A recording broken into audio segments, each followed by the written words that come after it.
जय हिंद। आज क्या देखते हैं पॉलिटी आपको क्या बता रहे थे।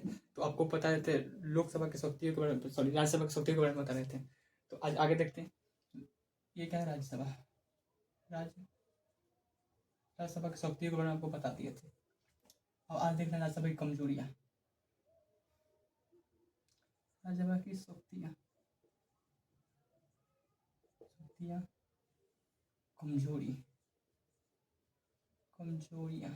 कमजोरियाँ और कहाँ दोनों की शक्ति और कमजोरी बराबर है। बराबर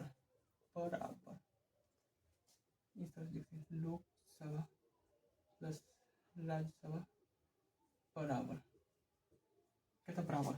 तो हम राज्यसभा की शक्ति को क्या कर दिए थे, बता दिए थे। क्या क्या बताए थे तो देखिए,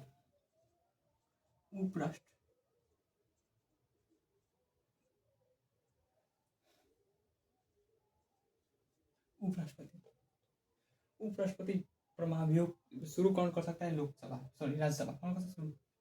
राज्यसभा। दूसरा क्या बताए थे? आपातकाल के समय, आपातकाल समय यदि लोकसभा नहीं है तो राज्यसभा क्या कर सकती है? उसे 30 दिन के अंदर अनुमोदन देकर क्या कर सकती है? 6 महीने को बढ़ाकर उसे आगे तक बढ़ा सकती है। और क्या बताए थे? तीसरा क्या बताए थे? तीसरा को बताए थे राज्य सूची में कानून। राज्य सूची में कानून क्या कर सकती है? राज्य सूची में कानून कौन बना सकती है? शुरू कौन कर सकती है? राज्यसभा। लेकिन पाई तो दोनों करना होगा। चौथा को क्या बताए थे? यूपीएससी की अखिल भारतीय सेवा।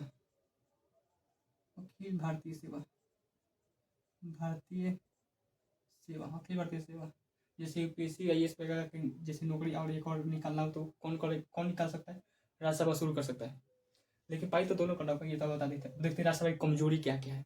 पहला, राज्यसभा की कमजोरी देखते हैं तो मंत्रिपरिषद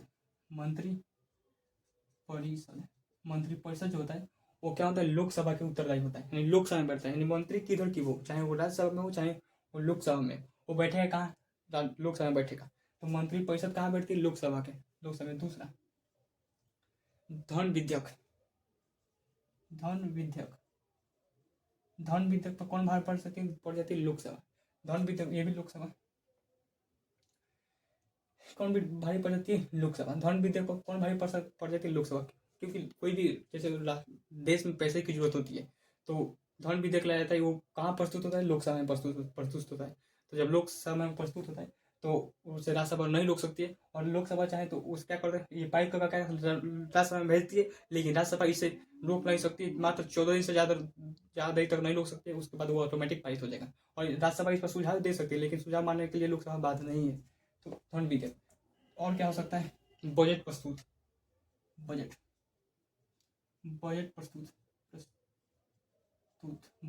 कहाँ होता है? लोकसभा में। मतलब इस साल कितना बजट हुआ, क्या बजट में क्या क्या कहा गया है, कहाँ कहाँ पैसे खर्च होंगे, कहाँ क्या किया जाएगा। यानी शिक्षा में कितने पैसे खर्च होंगे, यानी मिलिट्री में, यानी सेना में कितने खर्च होंगे, उस सब जब प्रस्तुत होता है बजट तो वो कहाँ प्रस्तुत होता है? लोकसभा में, न कि राज्यसभा में। चौथा क्या हो सकता है? संयुक्त अधिवेशन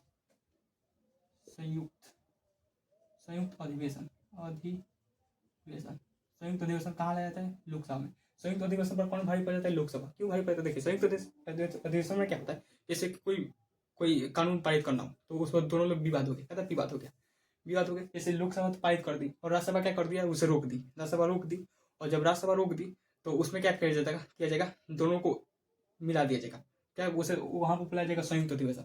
और संयुक्त अधिवेशन में कब बुलाया जाएगा? जब लोकसभा द्वारा पारित हो गया कानून और वो राज्यसभा क्या करते हैं? वो पारित करने से इनकार कर दे या फिर 6 महीने से ज्यादा तक रोक ले, तब बुलाया जाता है संयुक्त अधिवेशन। हालांकि इसको चर्चा अगले आर्टिकल में बताएंगे।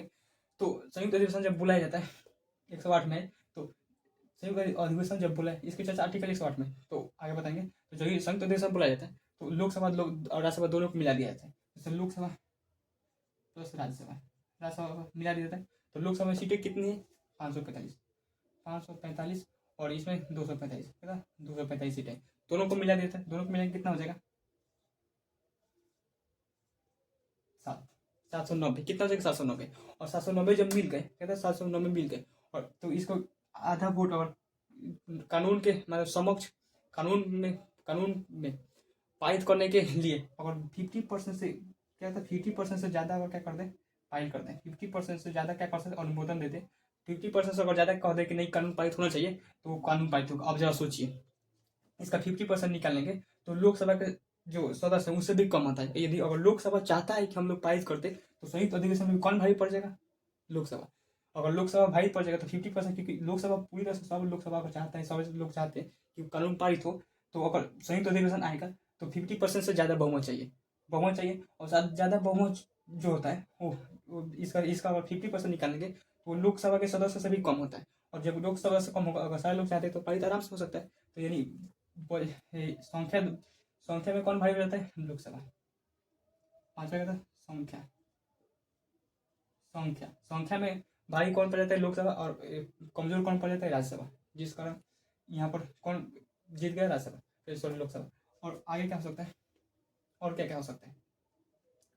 तो ये क्या था, संयुक्त अधिवेशन, सॉरी ये क्या था, राज्यसभा की कमजोरियाँ।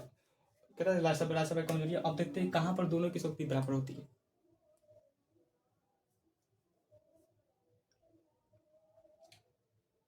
देखते हैं कहाँ पर दोनों की शक्ति क्या हो सकती होती है, बराबर होती है। जैसे संविधान में संशोधन करना हो, संविधान संशोधन,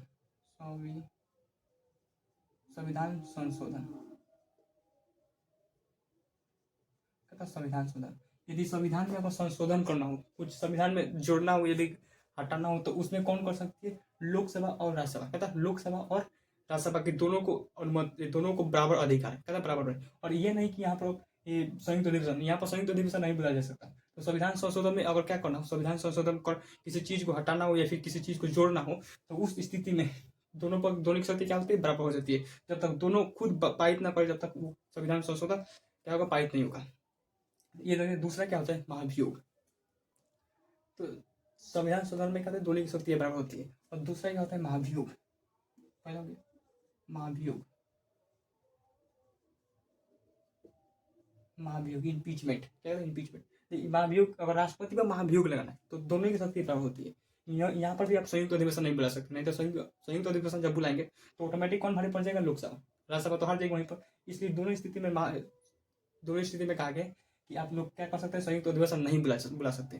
तो संविधान संशोधन और महाभियोग में क्या कर सकते हैं आप, संयुक्त अधिवेशन में बुला सकते। तो यहाँ पर दोनों की शक्ति क्या होती है, बराबर होती है। और ये महाभियोग जो है राष्ट्रपति पर, ये नहीं कि उपराष्ट्रपति पर। उपराष्ट्रपति पर तो कौन भारी पड़ता है, ये राज्यसभा भारी पड़ जाता है, क्योंकि राज्यसभा शुरू जब तक नहीं करेगा तो लोकसभा पारित कहाँ से करेगा।